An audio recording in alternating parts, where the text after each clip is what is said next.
Hello students. आज हम IR spectroscopy में को आगे बढ़ाते हुए समस्थानिक कंपन स्पेक्ट्रम में समस्थानिक प्रभाव का अध्ययन करेंगे। So in IR spectroscopy we will discuss today isotopic effect in vibrational spectrum. अब देखिए, किसी बंध की कंपन आवृत्ति निम्न प्रकार से लिखी जा सकती है। The vibrational frequency of a bond can be written as omega is equal to 1/2 pi under root k upon mu. यहाँ पे म्यू समानित द्रव्यमान अर्थात रिड्यूस्ड मास है, जिसका मान m1 m2 divide by m1 m plus m2 होता है। और k तो आप जान ही गए हैं, ये बल नियतांक है, फोर्स कांस्टेंट है।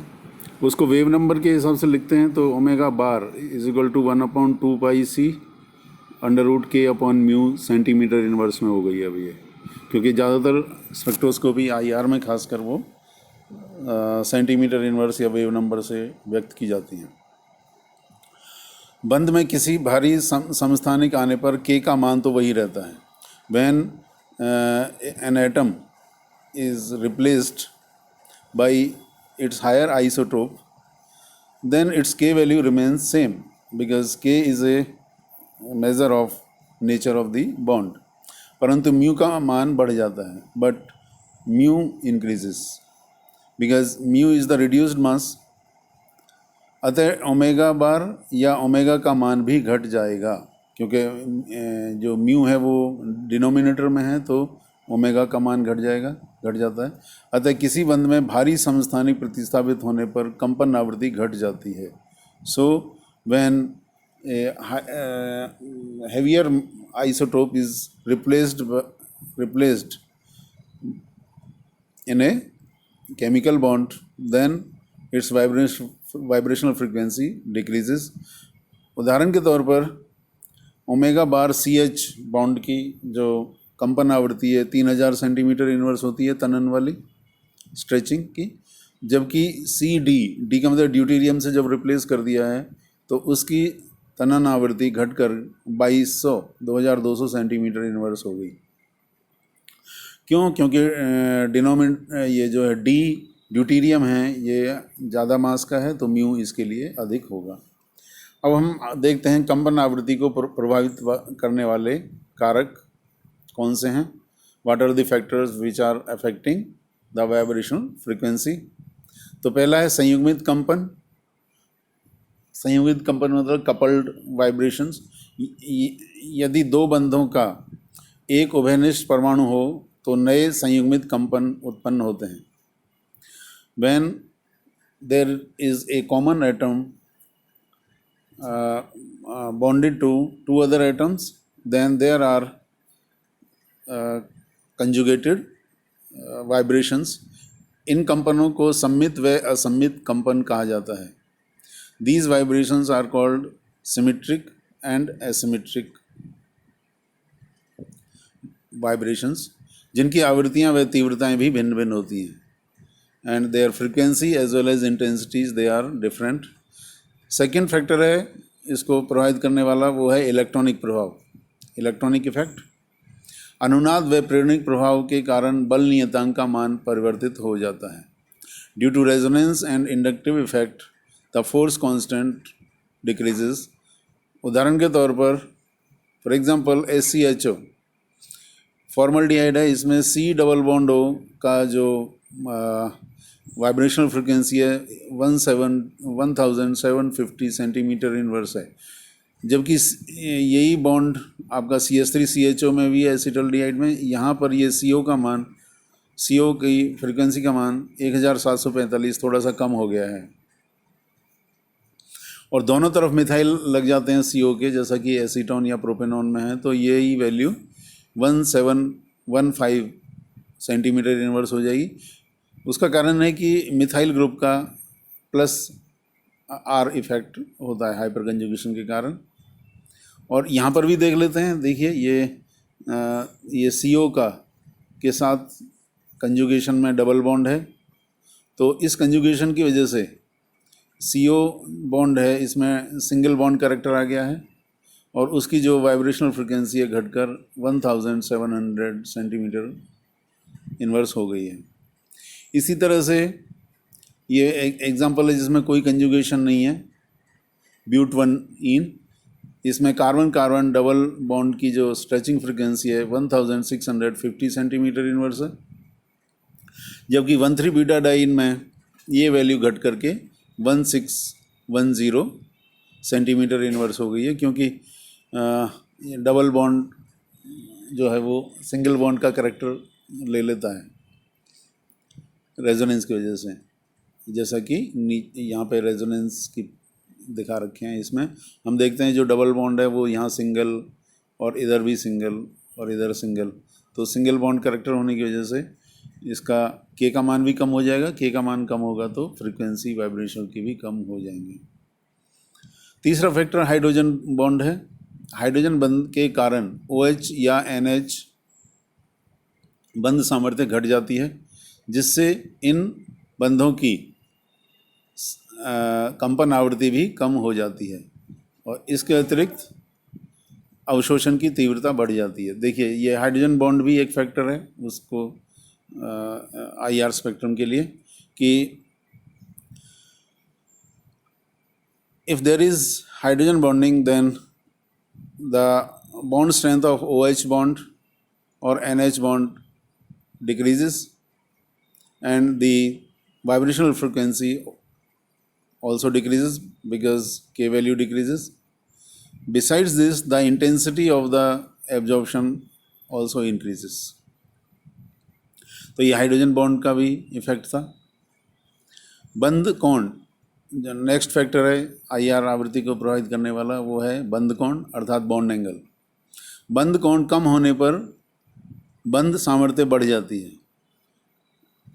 As the bond angle increases, bond angle decreases, the bond strength increases, क्योंकि बंध में S गुण बढ़ जाता है, because the bond acquires higher S character, अतः कंपन आवृत्ति का मान भी बढ़ जाता है। So vibrational frequency also increases if the bond angle decreases. तो ये भी एक फैक्टर था। नेक्स्ट हम आते हैं IR स्पेक्ट्रमी के अनुप्रयोग। What are the applications of IR spectroscopy, तो कुछ डिस्कस करते हैं। पहला तो है यौगिक में क्रियात्मक समूह का निर्धारण, means identification of functional group in the compound. इसमें देखिए यौगिक में प्रत्येक क्रियात्मक समूह के लिए अवरक्त क्षेत्र में अभिलाक्षणिक अवशोषण बैंड होता है। For every functional group in the organic compound there is a specific absorption band, जिससे इस क्रियात्मक समूह की पहचान की जा सकती है, so that this functional group can be detected। उदाहरण के तौर पर 1725 सेंटीमीटर इनवर्स के आसपास अवशोषण है तो वो CO समूह की उपस्थिति दर्शाता है। For example, if there is an absorption band at around 1725 centimeter inverse, then it indicates the presence of CO bond या CO group। इसके साथ ही यदि कोई अवशोषण बैंड 1700 सेंटीमीटर इनवर्स से 1800 सेंटीमीटर इनवर्स के बीच में नहीं है, तब CO समूह की अनुपस्थिति का ज्ञान होता है। हाँ, IR का एक खासियत यह है कि ये उपस्थिति के साथ साथ अनुपस्थिति के लिए भी महत्वपूर्ण होती है। So if there is no absorption band between 1700 to 1800 centimetre inverse, then it indicates that CO group must be absent. इन आवृत्तियों को समूह आवृत्ति कहा जाता है। These frequencies are called group frequencies. Okay,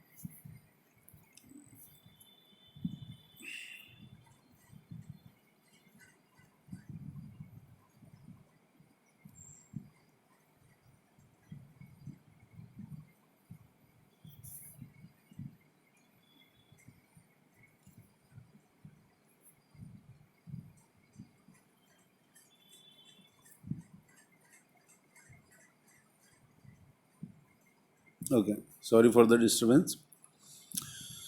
second इसका एप्लीकेशन है संरचना का निर्धारण, अर्थात आइडेंटिफिकेशन ऑफ द स्ट्रक्चर। किसी यौगिक की संरचना निर्धारण में आईआर स्पेक्ट्रम का महत्वपूर्ण योगदान होता है। IR spectrum has a very significant contribution to determine the structure of organic compound. इस हेतु समूह आवृत्ति के अलावा अंगुली मुद्रण क्षेत्र महत्वपूर्ण होता है। For this purpose, besides the group frequencies, the fingerprint region are also important. तो अब हम अंगुली मुद्रण क्षेत्र या फिंगरप्रिंट रीजन के बारे में डिस्कस कर रहे हैं। ये इम्पोर्टेंट भी है, इसके बारे में बताते हैं। किसी यौगिक के अवरक्त स्पेक्ट्रम का एक निश्चित भाग 1430 सेंटीमीटर इनवर्स से 910 सेंटीमीटर इनवर्स तक फैला रहता है। यह क्षेत्र इस यौगिक का अंगुली मुद्रण क्षेत्र कहलाता है। तो for a compound, a particular portion of the IR spectrum is spread between 1430 centimeter inverse to 910 centimeter inverse, and this region is called fingerprint region. इस क्षेत्र में अधिकतर बंकन कंपन मिलते हैं। In this region, almost bending vibrations are present. यह क्षेत्र संपूर्ण अणु के लिए विशिष्ट होता है। This region is specific for a molecule. जिस प्रकार किसी व्यक्ति के लिए फिंगरप्रिंट उस व्यक्ति की पहचान होते हैं, उसी प्रकार यौगिक का फिंगरप्रिंट क्षेत्र भी विशिष्ट होता है। Just like the fingerprint of a person are unique, similarly, the fingerprint region of a compound is also unique. इस प्रकार यौगिक की पहचान हो जाती है। So, the compound can be detected. Third, इसका एप्लीकेशन है बंध का नियतांक ज्ञात करना, to determine the force constant of a bond. किसी बंध के सामर्थ्य का ज्ञान इसके बल नियतांक द्वारा किया जा सकता है। The strength of a chemical bond can be determined by knowing the force constant. जैसे कि आपने देखा है omega bar is equal to 1/2 pi c under root k upon mu होता है। तो उस हिसाब से omega bar square is equal to 1/4 pi square c square k upon mu, और के का मान इस तरह से 4 pi square c square omega bar square mu हो जाएगा। म्यू का मान आप जानते हैं m1 m2 divide by m1 plus m2 है, और के की वैल्यू पता लगने पर आप बंध सामर्थ्य ज्ञात कर सकते हो। नेक्स्ट, शुद्धता का निर्धारण अर्थात प्योरिटी डिटर्मिनेशन। यौगिक में अशुद्धि होने पर कुछ अतिरिक्त अवशोषण बैंड प्राप्त होते हैं, अतः इस यौगिक को शुद्ध किया जा सकता है ताकि ये अवशोषण बैंड समाप्त हो जाएं। Yes, when a compound is synthesized, it has some impurities, and these impurities can be detected by presence of extra IR bands. So this compound is purified till all these extra bands are removed. So in that way, quality control can be ascertained. पांचवा जो application है अंतः अणुक व अंतर अणुक hydrogen बंध की पहचान, that is distinction between intermolecular and intramolecular hydrogen bonding. तो वो कैसे है? तनुता बढ़ाने पर अंतर अणुक हाइड्रोजन बंध दुर्बल होने लगते हैं तथा OH आवृत्ति जो H बंध के कारण कम हुई थी धीरे धीरे बढ़ने लगती है। When there is intramolecular hydrogen bonding in the molecule, then if we dilute the sample, hydrogen bond becomes weaker, and the OH frequency, which was decreased due to hydrogen bonding, slowly keeps on increasing. परंतु यदि तनुता बढ़ने पर आवृत्ति में कोई अंतर नहीं आए, तब इसका अर्थ है कि उसमें इंट्रामॉलिक्यूलर की बजाय इंटरमॉलिक्यूलर हाइड्रोजन बॉन्डिंग है, अर्थात अंतः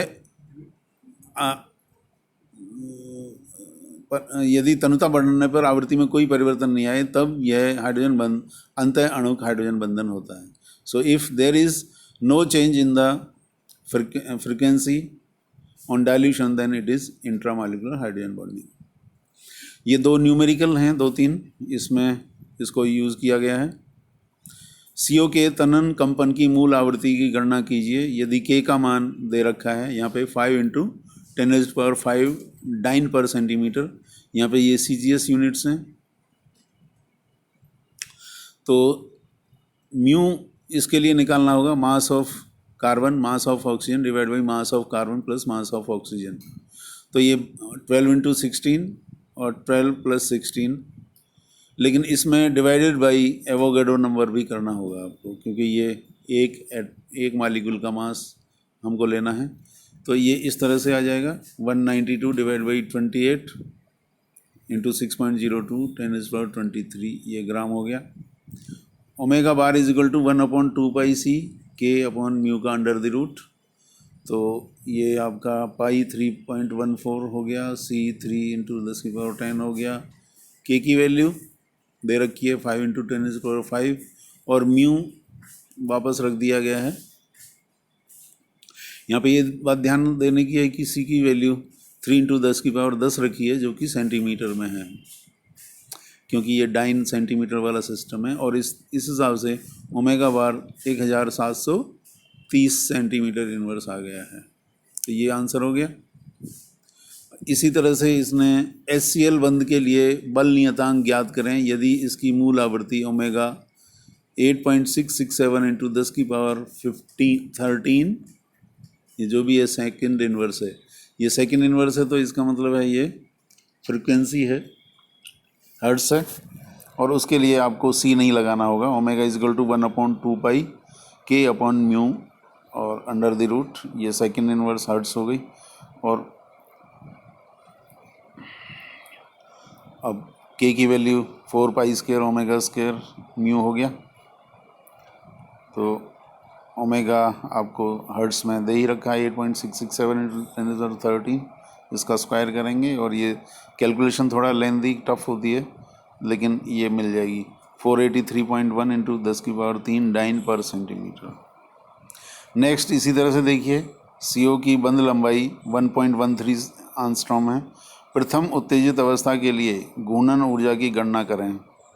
तो आप जानते हैं कि घूर्णन ऊर्जा के लिए EJ is equal to BJ × J+1 centimetre inverse होता है. B की वैल्यू h/8π² IC और R जो है वो 1.13 × 10⁻⁻8 सेंटीमीटर. E1 निकाल लेते हैं पहले. तो ये J का मान 1 रखेंगे तो 2B आ जाएगा, और ये B की वैल्यू h/8π² IC रखेंगे तो ये आ जाएगा E1 की वैल्यू. इस तरह से आ जाती है. इसको सिंप्लीफाई कर सकते हैं. और इसी तरह से एक क्वेश्चन मैक्सिमम इंटेंसिटी का भी दे रखा है कि कौन सा ऐसा J वैल्यू होगा जिस पर तीव्रता अधिकतम होगी. ये घूर्णन स्पेक्ट्रम के ऊपर है. आई थिंक ज़्यादा इंटरेस्ट नहीं है, नहीं तो कर लेते हैं. टेम्परेचर 300 केल्विन है. B का मान 1.566 सेंटीमीटर इनवर्स है. J मैक्स पूछा गया. J मैक्स का एक्सप्रेशन ये पहले बता चुके हैं, KT/2hBc अंडर द रूट -12. तो K और T और ये सब करते हैं तो ये 7.56 आ रहा है. तो ये क्योंकि होल नंबर चाहिए तो ये 8 है. इसका अर्थ है कि वो J वैल्यू जिसमें मॉलिक्यूल 8 से 9 अवशोषण स्पेक्ट्रम में होंगे वो सबसे ज़्यादा तीव्र लाइन प्राप्त होगी. That's all for today. Next.